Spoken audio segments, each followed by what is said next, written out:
Hello, and welcome to the reading session. It's so. Today we are going to uh, read The Art of War by Sun Tzu. Let's start the session.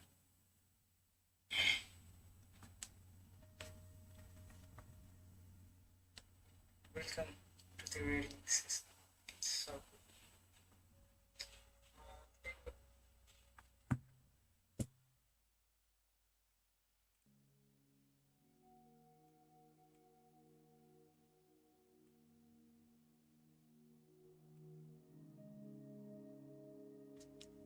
Okay. Preface.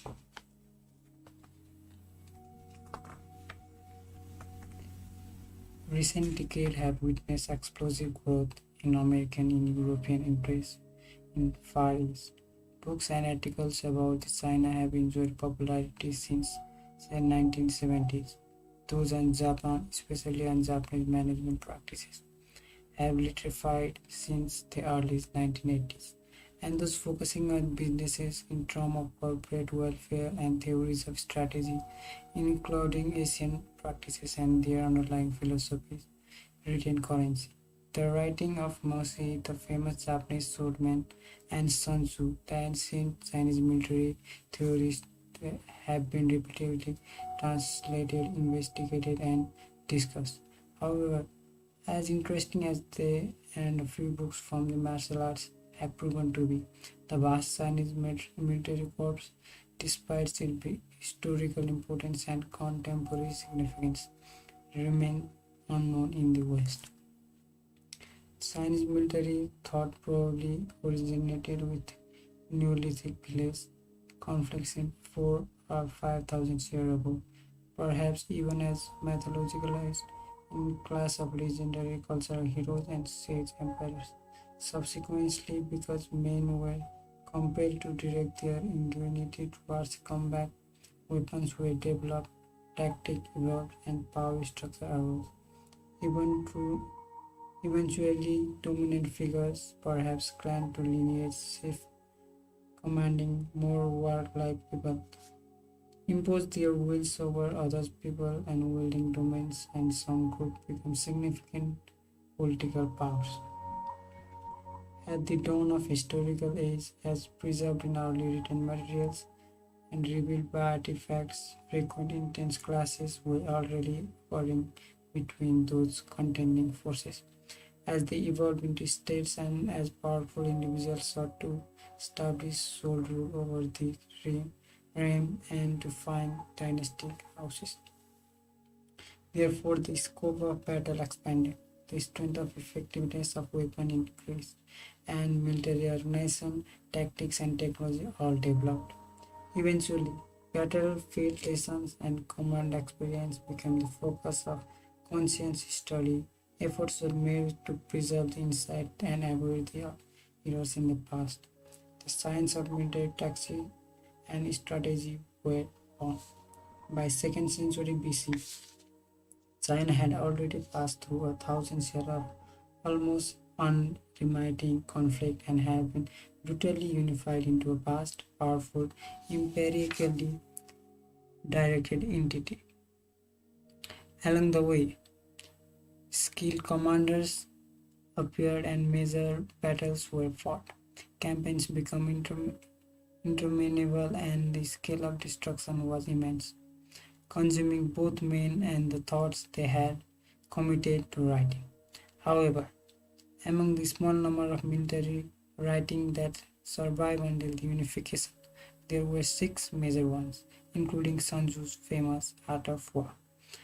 They continued to be studied and transmitted down through the centuries until the remains were collected and edited in the Song dynasty.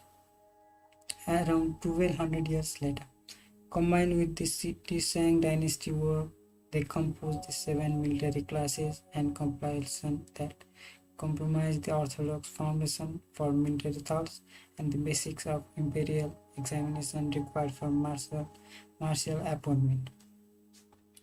In early 1970s, archaeologists excavating the Han Dynasty tomb of high-ranking officials discovered a large number of immensely valuable texts written on remarkably well-preserved bamboo slips.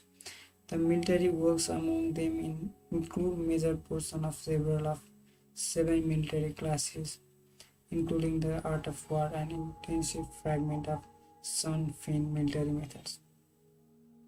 Although this last book by Sun Tzu doesn't appear in bibliographic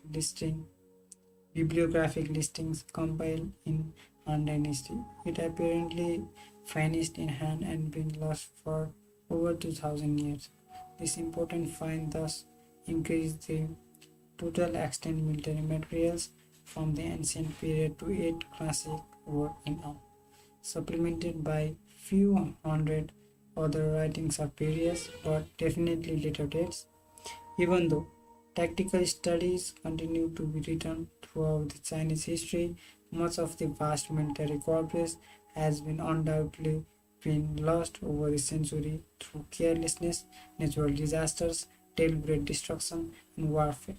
However, ancient epigraphic materials and such early historical records as to Sun and Sun Tzu also chronicle the exploits of generals and kings. The 25 histories preserves extensive information about men and their actions, and warring state philosophical works contain discussions of military issues. Thus, resources around abound, but only a part of historical writing, including the complete Tosan and especially two of the seven military classified Sun Tzu's Art of War, three major versions, separate minus one, and the Wu Tzu, which appears as an appendix to Griffin's translations, have been translated and published. Far from having vanished and being forgotten, these ancient Chinese military works have extensively influenced 20th century thought and are experiencing new vitality in Asia. Not only in military realm, throughout the century they have been thoroughly studied in Japan and China. Do they continue to be discussed, but also in the businesses and personal spheres, their reassurance is particularly evident. In 1980s, a management book that revived Sun Tzu thought and employed the revitalized figure of several ancient martial heroes to instruct companies in basics of business and marketing become the bestseller of draconian communist environment of People's Republic of China, and eventually in capitalist Hong Kong as well. Japanese companies have regularly held study groups to seek insight from the art of war that may be implemented as corporate strategy. Koreans, enduring intense international pressure to reevaluate their currency, open their markets, and submit to trade limitations just when prosperity is attainable, are discovering strategies for international business warfare in these books.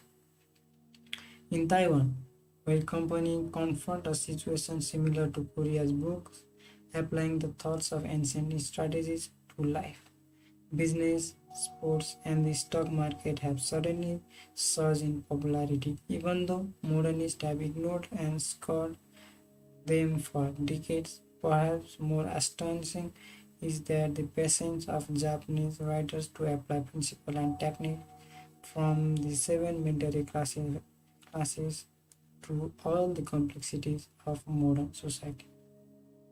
They use such tactics, for example, for successful human relations, romantic liaisons, and company in fighting. In addition to at least one scholarly translation, several new paperbacks offering simplified retention.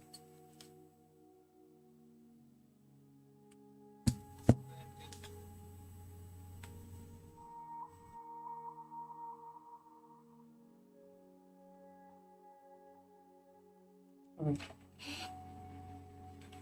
And in addition to at least one scholarly translation, several new paperbacks offering simplified retention and popularized expansions of selected teachings are published annually in Japan. This ambitious salaryman may have been seen reading while commuting to work, and there are several comic book versions of Art of War and novels about Sun Tzu to satisfy those so inclined. Naturally, tactics of from the classics also frequently appear in novel, movies, and on television, and their words are quoted in contemporary media throughout Asia. However, in every sphere, Sun Tzu's art of war predominates, eclipsing all other military writing combined. There is a great emphasis given the extensive material rapidly becoming available from diverse sources to undertake a truly comprehensive introduction to the entire military enterprise in ancient China. Many topics critical to understanding the strategy, tactics, and the evolution of military thought merit exploration and analysis. However, we have consciously focused upon dissipating the historical constant and reviewing the essential material aspects such as armor and weapons rather than ineffectually sketching the comprehensive and intellectual issues. Although we have not totally neglected the latter, exploring topics such as relationship of Taoism and military throughout in at least cursory fashions, introduction and the extensive note, those areas must largely be consigned to another work and to expert monographs.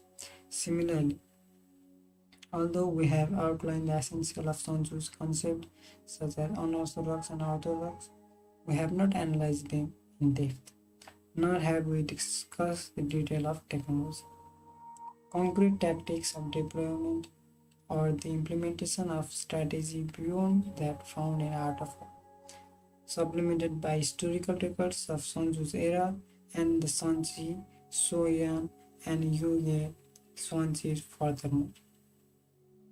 Except in occasional note, we have not explored the relationship of Art of War to the Konsu, the Book of Lord Sang. Other warring states' philosophical writings that prominently espouse military policies, administrative measures, and strategic concepts. Those are many other topics, including the semantic analysis and integration of ideas and methods and their interrelationship in each of classics require extensive studies and themselves.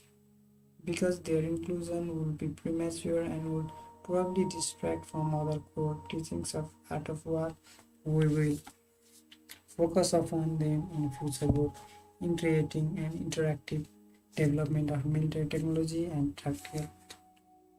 Because this book intended for the general readers and rubric, we assume encompasses everyone except those few specialists in ancient Chinese studies with expertise in previously neglected military writing. We have provided somewhat fuller notes on many general aspects than might otherwise be necessary. Overall, the note has been designed for several different audiences. Although most of the translation cries out for the detailed annotation in order to maximize the number of notes, we have refrained from exploring deeply every thought, concept, and strategy. Many of notes simply provide contextual information or identity figures and terms for the convenience of readers unfamiliar with the Chinese history and writing.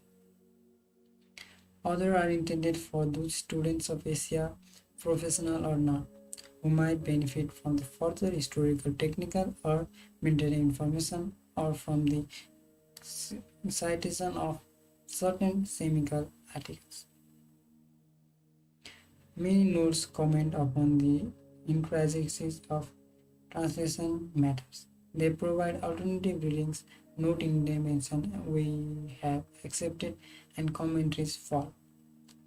discuss the relevant fragments from the tomb next to when differences exist, and sometimes indicate where we have relied upon our own judgmentally contrary to traditional reading. Finally, some amplify those portions of introductory material where we sought to avoid dogmatic assertion about the numerous issues about the textual authenticity that have only tentatively been resolved or remain the subject of scholarly controversy. Every reader is encouraged to pursue them all, at least briefly, focusing upon those of great relevance in the quest to understand this text. Full bibliographic information is provided for each work at the first appearance in each chapter.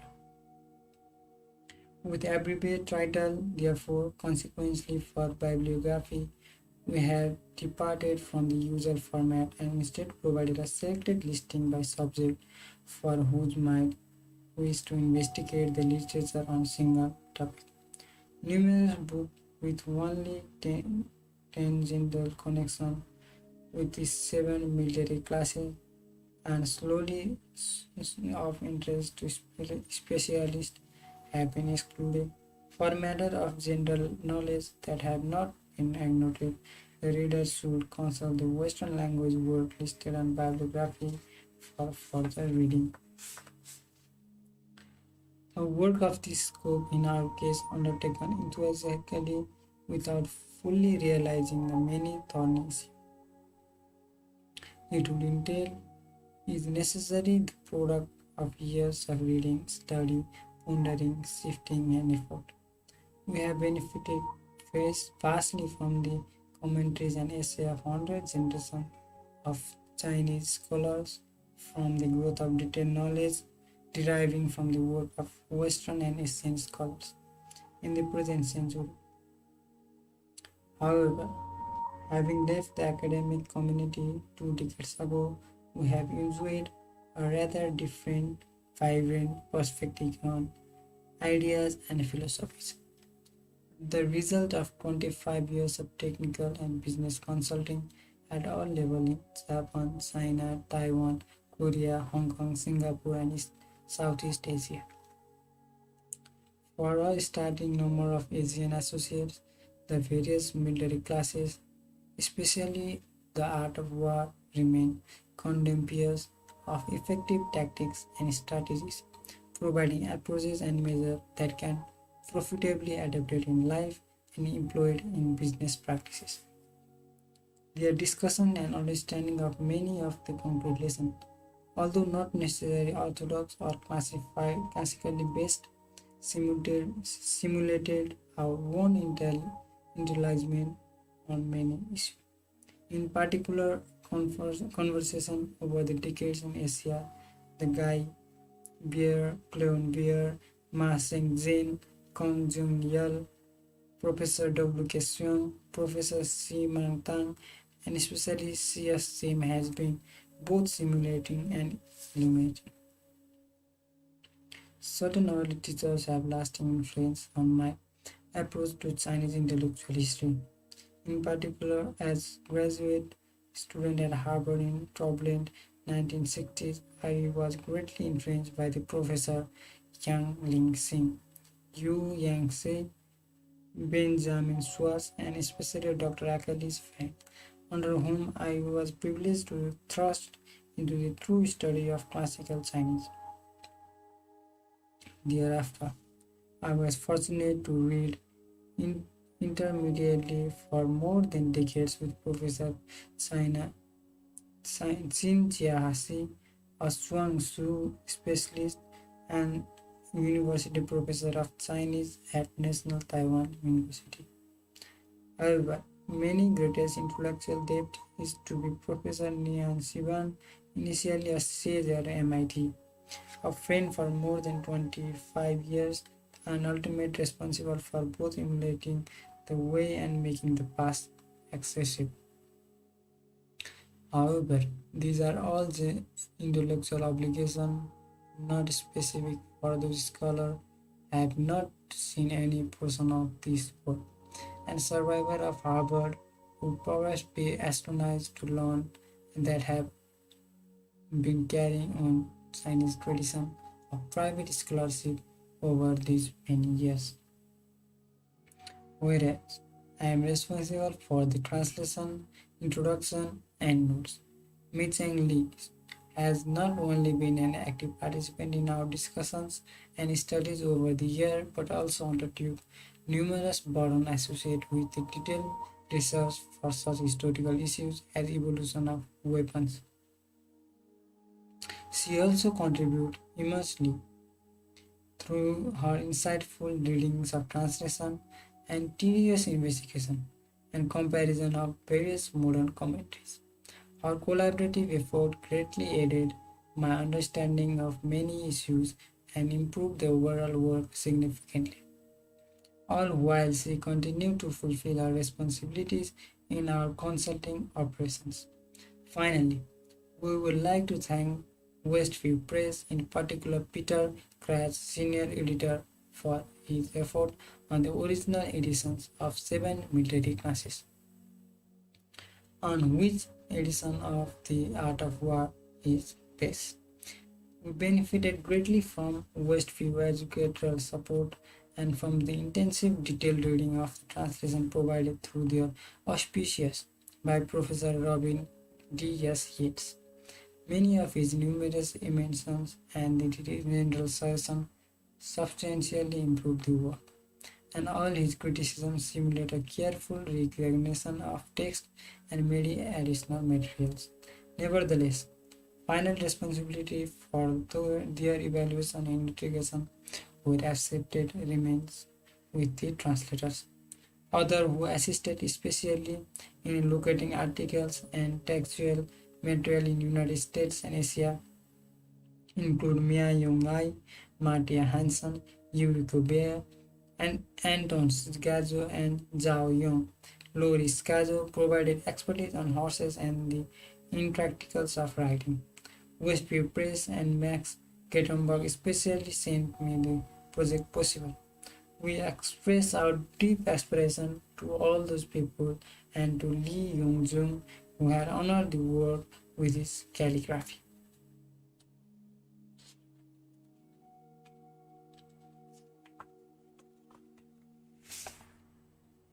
A note on translation and pronunciation. The translation is based upon rigorously follows the so-called Ming edition of the Song dynasty.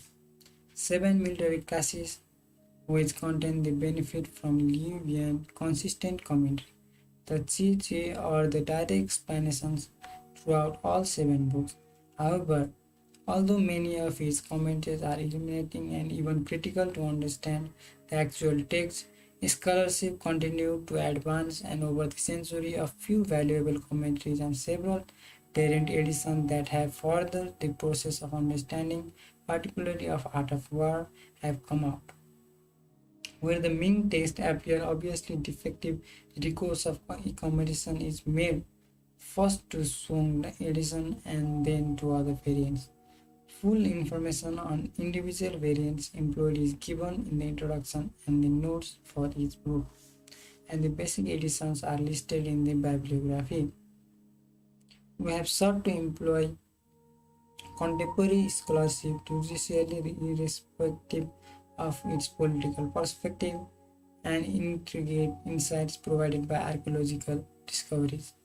The discovery of early version through dramatic and invaluable perception, the problem about which takes to translate the original version which entail numerous problems of their original version. One are the Song 7 military classified edition, which has been historically available for influential for 9 centuries. Because the newly discovered tomb text, even when supplemented by additional fragments that may well have been part of Art of War from Sun Tzu's hand or screwed, is only partial, while the book that is read and known throughout the Asia remains the traditional text. We have been chosen to translate the traditionally received version. Accordingly, we have used the newly recovered textual material to provide imitation only where they result particularly problematic or completely incomprehensible passages, and to supplement passages were clearly integral to the topic. In addition, we have provided translation of the relevant important to material in supplementary section, together with the highly illuminating nine passages and configuration of Tolen separately preserved in stones and stone. In providing of translation for general readership, rather than a somewhat more literal and some would claim precise version of synopsis, we hope to emulate the private translation of Professor Burton Watson and therefore make this amazing text accessible to the widest possible audience. We have thus avoided military jargon because, apart from the thorny questions about each term appropriateness, such term would render the translation less comprehensive to anyone lacking military experience and unacquainted with military history. Unfortunately, neither of two commonly employed theory graphics make the pronunciation of Romanized Chinese character easy. Each system has its stumbling blocks, and we remain unconvinced that the plugin GUI is inherently more comprehensive than the word this is throughout. It's certainly no less comprehensive more than J or R in word clicks. However, as many of the important terms may already be familiar to Western readers and previous translations have improved word guilds, we have opted to use the system throughout our work. Well-known cities' names and books such as Peking are written in common form, and books and articles published with Romanized names and titles also appear in their original form. As a guide to pronunciation, we offer the following notes on significant exceptions to normally accepted sounds. T as Tao with apostrophic pronounced like D, P as Pin without apostrophic pronounced like B, C as Zun without apostrophic pronounced like Z, HSS as C pronounced by SHZ as Zin pronounced by R. Thus, the name of famous Southern dynasty is pronounced as if written Zhao and sounds just like English Zhou. Chronology of approximate dynastic periods.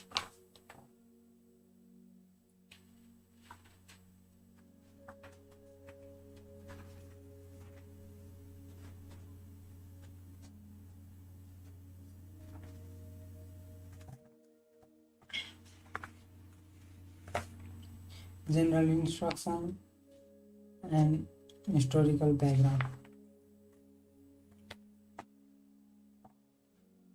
Military thought, the complex product of both violent war and intellectual analysis, suffer from disagreement and dispute throughout almost all past 2 millennia in Imperial China. Ignoring all original teachings of Confucius, self-styled Confucius skewed whether sincerely or hypothetically the profession of arms and all aspects of military involvement from Han Dynasty on, going more philosophically in their condemnation. With the passing of century, however, regardless of these people's civilized and cultural self-perception, the nation could not without armies or generals, particularly in face of constant barbarian threats and ongoing conflict with violent nomadic peoples. Accordingly, a number of early military tactics continue to be valued and studied and thereby managed to survive. While the turmoil of frequent crises inevitably forced the generation of professional military figures in additional studies, yet compared to the confession classes and various other orthodox writings, the military corpses remain minuscule, numbering at most a few hundred works. Individual chapters of several writings by influential philosophers of Warring State period 4023 to 221 BC, such as Lord Sang, also focus upon military matters, often with a radical impact. Many famous thinkers, including the Sun Tzu and Tzu, pondered the major questions of government administration and military organization. Motivation and training. The nature of courage and establishment of the policies to simulate the state made a real prosperity. The Sun Tzu and other historical writings similarly record the thoughts of many key administrators and present the outlines of famous strategies. Although their presentation of battlefield tactics and minimal, a number of ancient strategic monographs became relatively famous, and scholars in the Song period collected, edited, and assembled the six important survivor, augmenting them with the Shang Dynasty book. The final product was the seven military classes, thus codifying the seven would therefore furniturize and official textualize the foundation of government examination in military affairs and concurrently provided a common ground for tactical and strategic conceptualization. Despite ancient barbarians' incursion and major military threats throughout its history, Imperial China was a little inclined to pursue military solutions to aggression, except during ill-fated exo- expansionary policies of former Han Dynasty or under the dynamic young rulers such as Sun Tzu during the founding year of the dynasty.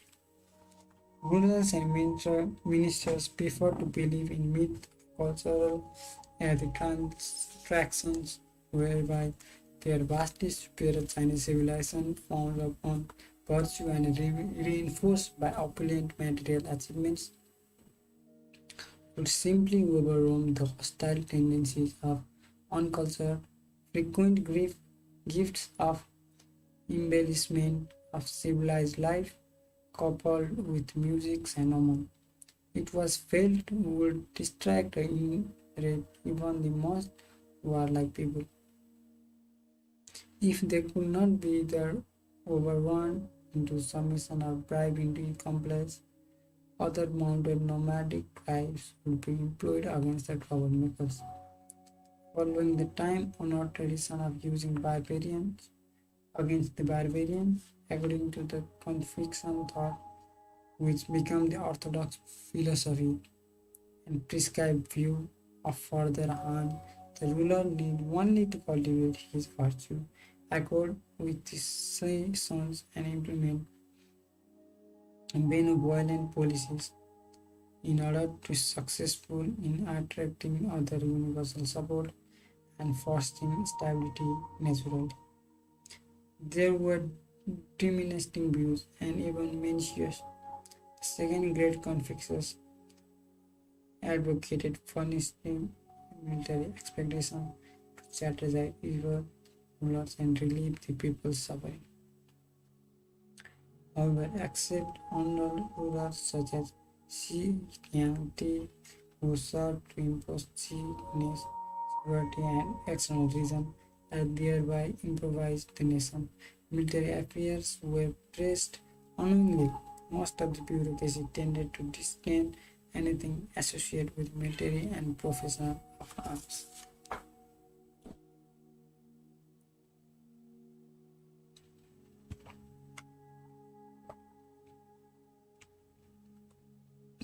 The evolution of conflict and weapons in China. The Shang. Over the centuries, Chinese military thought mirrored and evolved in weapons, economic condition, and political power while creating the framework of strategic conceptualization and simulating the development of battlefield methods. Tactic appropriate to the dawn of historical Shang period, changed in response to increased manpower, greater speed and mobility, and the invention of more powerful shock and missile weapons. However, the critical kernel of thought that focused on basic questions, including an organization, discipline, evaluation, objectives, and fundamental principle, retains its validity and continued to be applied until the Qi eventually conquered the unified and empire, thereby signifying the end of warring state of periods. The Shang dynasty was a theocratic state whose power arose initially from the continued to depend upon the military skills of nobility in conjunction with its religious beliefs and institutions. The populace was effectively divided into four classes: ruling family, royal clan members, many of whom influenced or served as officials, and other members of nobility, common people who were essentially sheriffs and slaves. The king exercised great power over the central area and enjoyed the alliance of various lords in peripheral territory. The nobility, which was educated and cultured, lived in well-organized cities marked by massive, complex buildings such as palaces and temples. The common people who dwelled in semi-urban huts farmed or practiced various specialized crafts during most of the year through, although they were also required to provide considerate labor and even to mobilize to as military campaigns. Bronze technology advanced rapidly from the official inception of Shang, traditionally dated as 1766 BC, when Shang Ai mounted his victorious campaign over the Asia, until its collapse at the hands of Zhao at about 1045 BC. Intricately detailed ritual vessels essential to the ancestor worships that underlay the king's power provide the dramatic evidence of technological achievements and the government's effective management and monopoly of productive resources.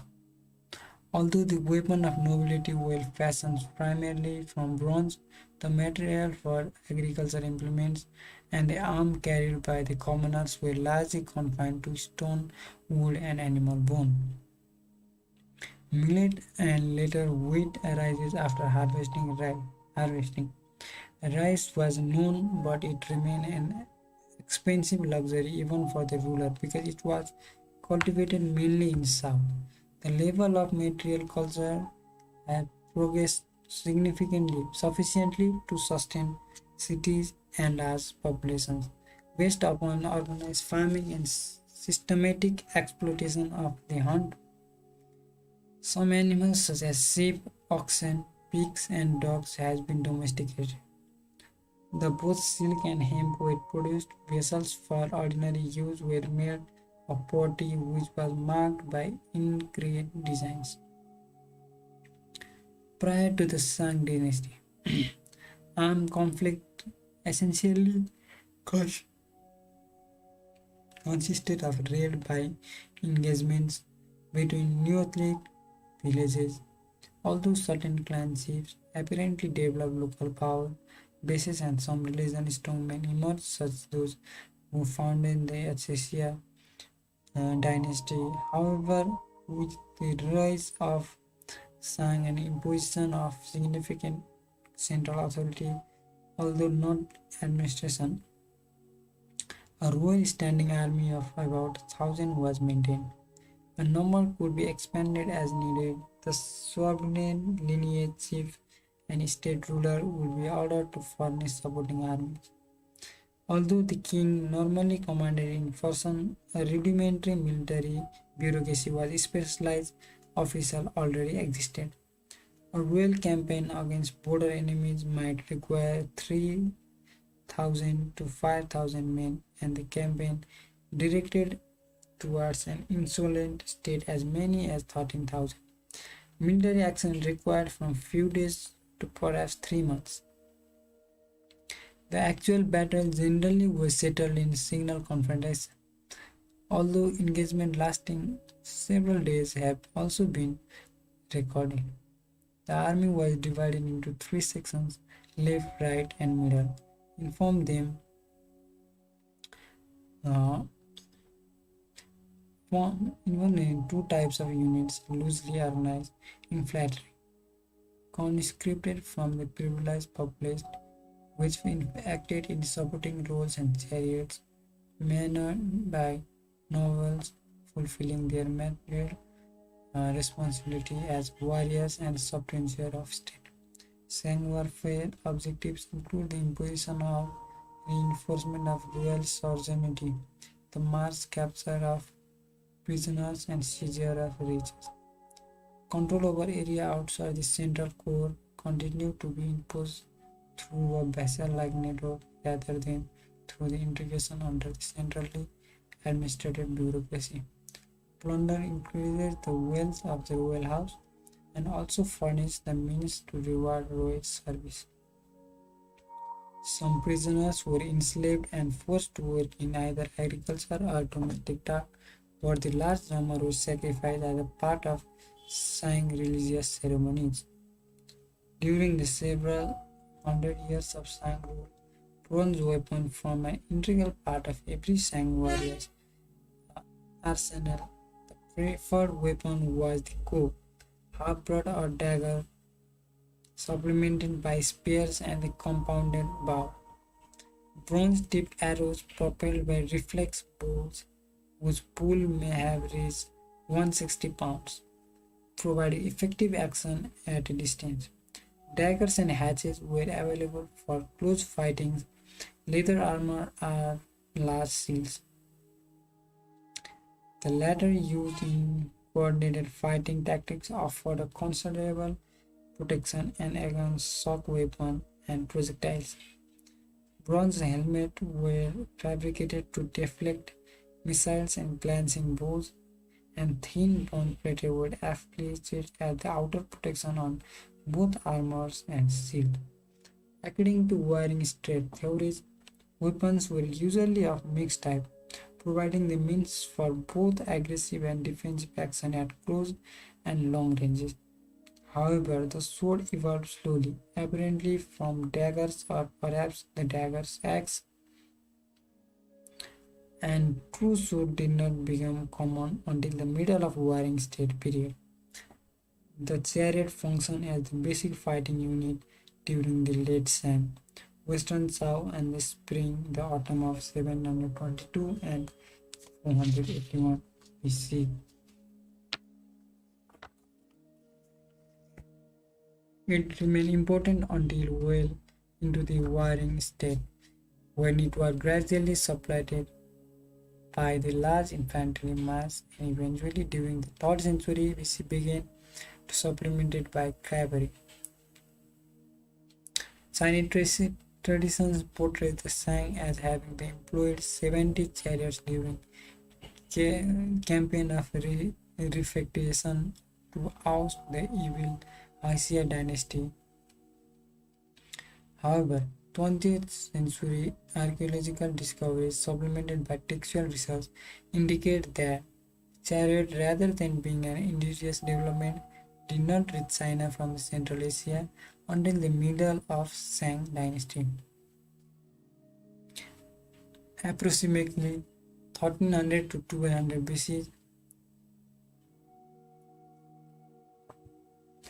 initially the use of chariot was probably confined to the ceremonies and transportation on only gradually was expanded to the hunt and even eventually to warfare. Epigraphic material provide evidence that the Shang relied upon the infantry units of nobility to confront their enemies. Even after the integration of chariot into their military organization, in fact, throughout the Shang chariot may have remained a prestige symbol. Its function during military engagement was restricted to providing and transportation mobility and serving as a command platform rather than constituting a significant materially weapon, military weapon. Sorry. A chariot of late Shang and subsequent Zhao period normally carried three men: the driver in the center, the archer in the left, and the warrior with dagger axe on the right. Five chariots constitute a squad, a basic functional unit, and five squad compose a barrage.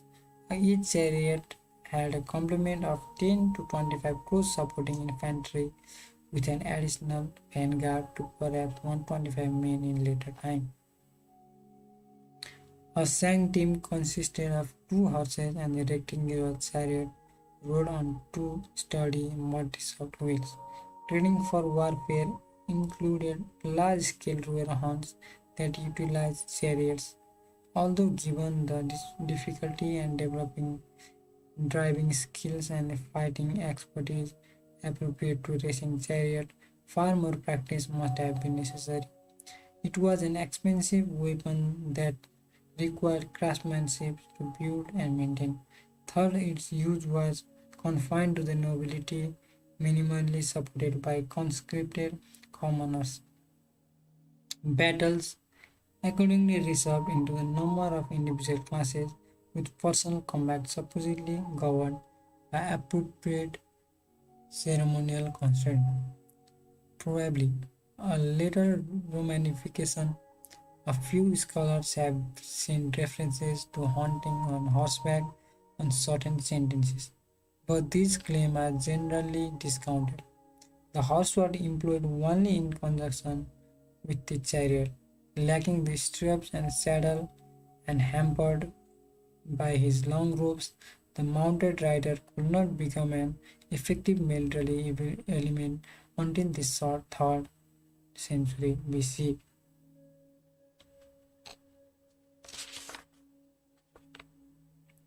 The Zhao.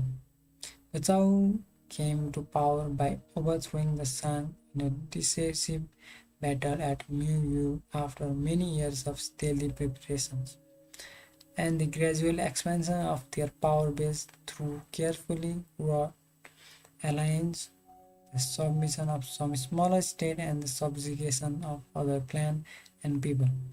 Possibly descendant of Asia, the Zhao originally dwelled to the north but been forced south into the Wei River Valley by more aggressive people. As the Zhao were situated on this proprietary of Shang culture, they were able to re-assimilate many of the material and cultural achievements of Shang civilization in a relative freedom while successfully developing a strong agriculture base, indigenous technology, and their cultural identity. External barbarian pressures simulated their military skills, organization ability, and the tactical thought simultaneously, and Shang even entrusted them with the task of subjugating rebellious people in the West, which allowed the Zhao to increase their military powers. When they mounted their final campaign against the Tibao's innervated Shang, the Zhao's weapon and implement were similar to Shang's. Perhaps the only Zhao innovation was the extensive employment of chariots, facilitating more rapid movements and the conveying of greater quantities of weapons and supplies. The Zhao's victory probably stemmed in large part not only from the Shang's reorganization but also from the execution suffered by the Shang in fighting off hostile nomadic people to the north and east from their large-scale commitment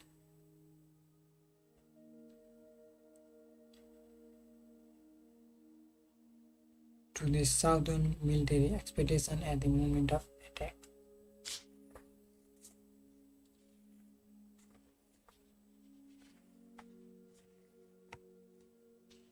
The Tsau's overall campaign and tactics, particularly if the book of document and six sacred teachings preserve any reliable material, approach the conflict from the new perspective, abandoning ritualistic formal combat for effective reverse revolutionary activity. Attending the objectives of dynastic revolution required perfecting themselves in measures and technologies of time and systematically developing policies, strategy, and even battlefield tactics not previously witnessed in Chinese history.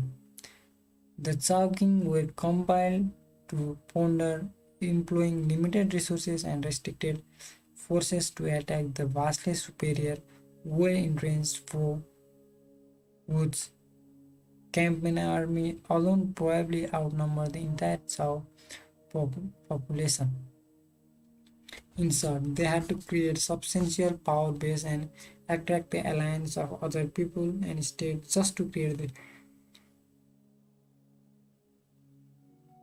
possibility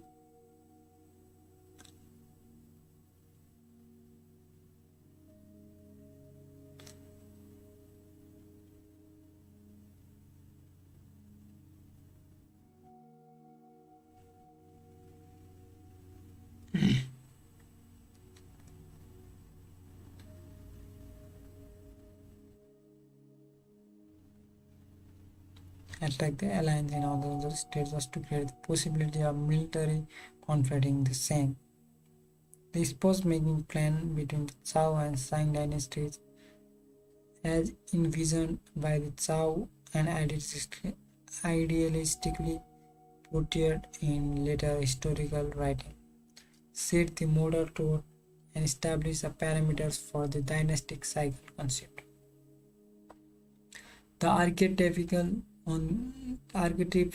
battle of virtue and evil, the benevolent and righteous acting on behalf of all the people against the tyrant and his convoy of parasitic supporters, has its own origin with this conflict. The Shang's earlier conquest of Asia, although portrayed as have been similarly conceived as occurred before the evidence of written language and was only a legend even in antiquity. However, Zhao's determined effort to free the realm between the yoke of suffering and establish a rule of virtue and benevolence became an inspirational essence of China's moral self-perception. As dynasties decayed and rulers became morally corrupt and increasingly ineffectual, new campaign of righteousness appeared who confronted the oppressive force of government, rescue the people from immense and return the state of benevolent policies. Moreover, in the view of some historians, the Shang-Zhao conflict marked the last battle between different people because starting with the Zhao dynasty, military engagement with China were essentially internal political clashes. However, confrontation between inhabitants of agrarian central state, the nomadic steppe peoples continued throughout the Chinese history.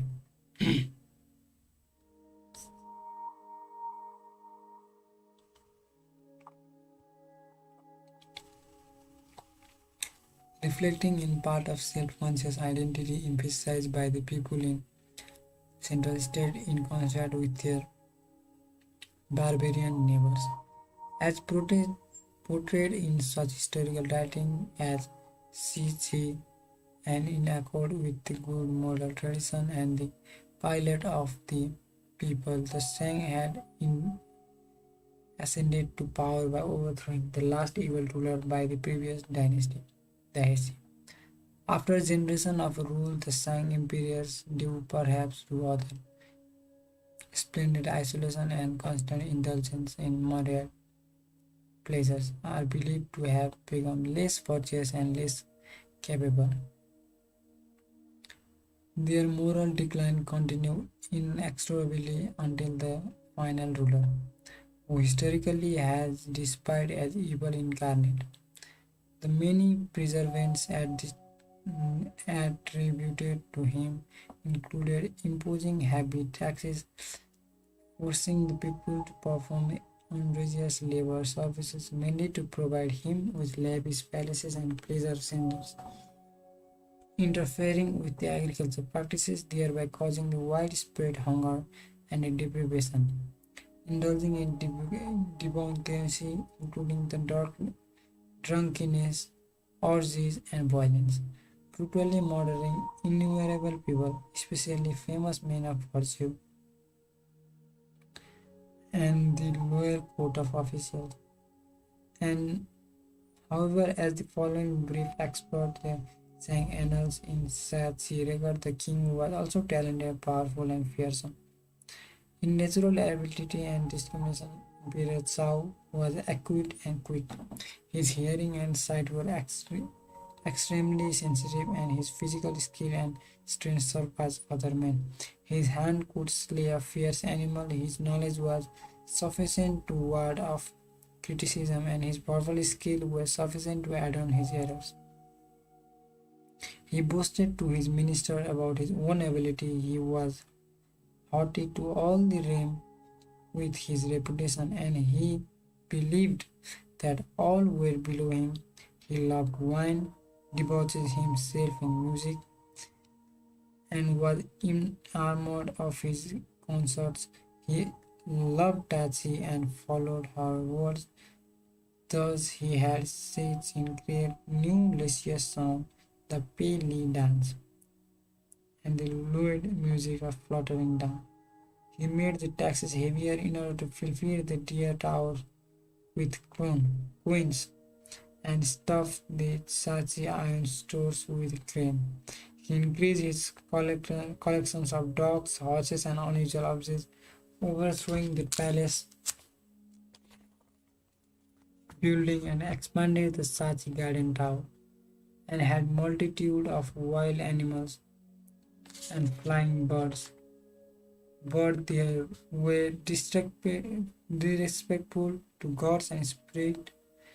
He assembled numerous musicians and actors at such a garden.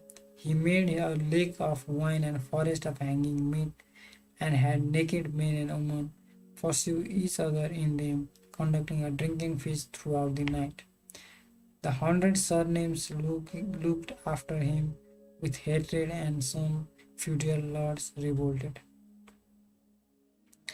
According to the traditional sources, the Chao state was dramatically established when Tan Fu, the Chao leader, immigrated over the mountains south into the Wei River valley to avoid endangering his people, and subsequently abandoned so-called barbarian customs to embrace the agricultural dynasty of his ancestors. These actions immediately characterized him as a paragon of virtue and endowed the South. Subsequently, China, with the cylindrical aggression character, the Qi records is as follows. The ancient Duke Tanfu again cultivated the agricultural occupation of Haozi, and Duke Lu accumulated his virtue and practiced righteousness, and the people of his state all supported him. The Hansu of Zhong and Ti at the tagged him, wanted to get their wealth and things, so he gave them to them. After that, they again attacked, wanted to take the land and the people. The people were all angry and wanted to fight. The ancient duke said, when people establish a ruler, it should be their advantage. Now the barbarians are attacking and waging war because they want my land and people. What difference is there if the people are with them or with me? The people want to fight because of me, but to slay people's fathers and sons in order to rule them, I cannot bear to do that. Then with his relatives he went to Ping, forded the Sachi rivers, and the Sioux River, cross over Mount Ling, and step below Mount Sea. The people of Ping, supported by each one carrying their wicks, again proved to ancient to below Mount Sea.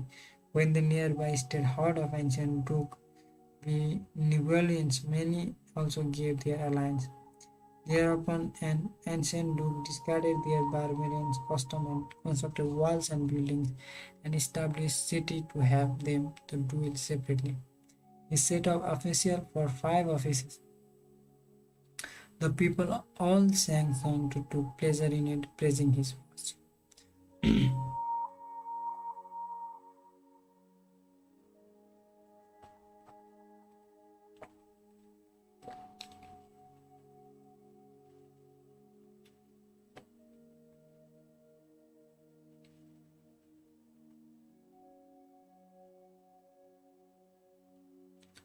General Su Peikin, a 20th century Chinese military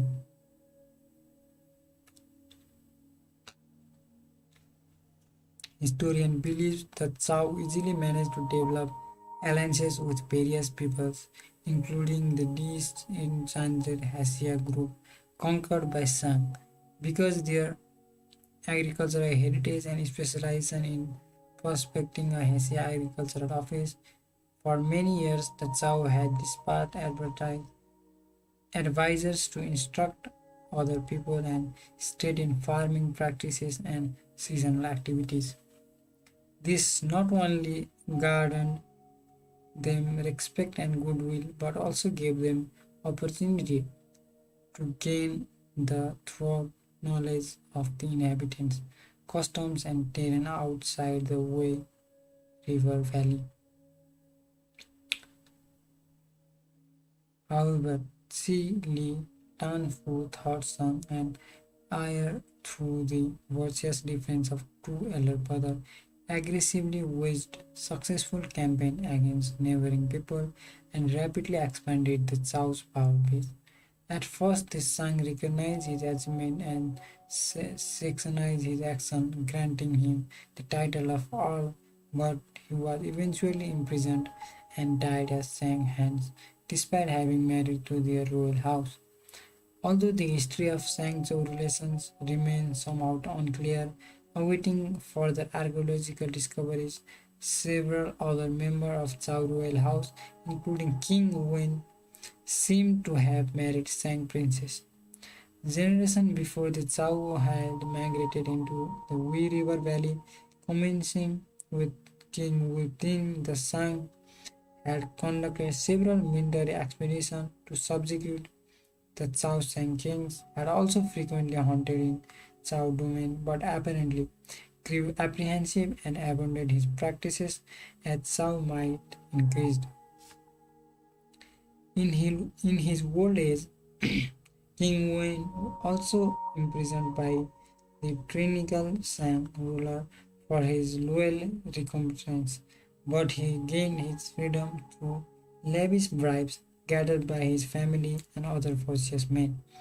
The gifts presented were so generous and impressive that the king Wen, who continued to profess his submission and fealty to Shang, was even designated and Western Duke or Lord of the West.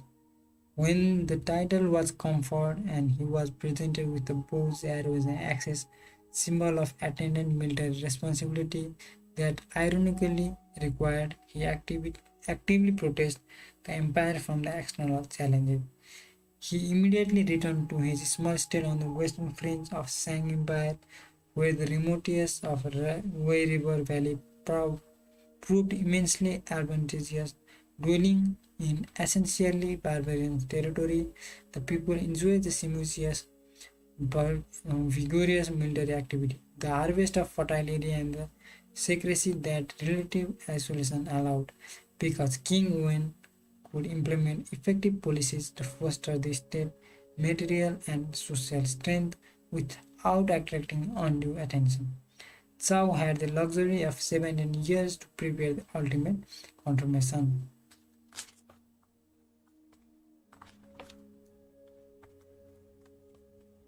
Now we are on the page 42. On the next session we'll discuss about the six secret teachings and the Tao context.